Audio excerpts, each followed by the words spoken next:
human burgers. Si Joe Methami, katulad ni na Jeffrey Dahmer at John Wayne Gacy, ay isang tunay na nakakatakot at mabangis na serial killer. Subalit, sa kabila ng kasuklam-suklam na kanyang mga krimen, hindi siya gaanong kilala ng maraming tao. Kung ikaw ay isa sa mga hindi pa nakakarinig tungkol sa kanya, maghanda ka.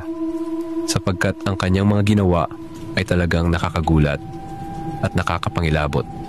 Si Joe ay naaresto sa Baltimore noong Disyembre 1996.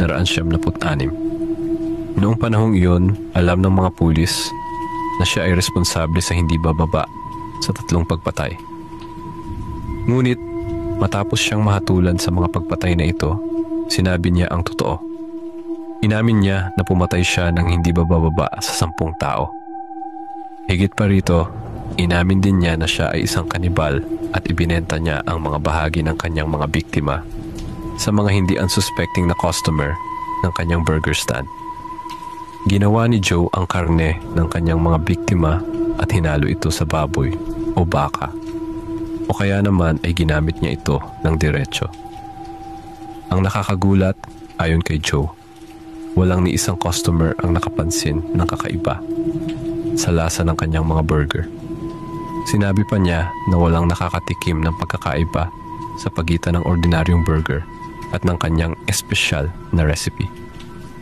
Dahil sa kanyang mga krimen, si Joe ay hinatulan ng maraming life sentence na dapat pagdusahan ng tuloy-tuloy at walang posibilidad ng parole.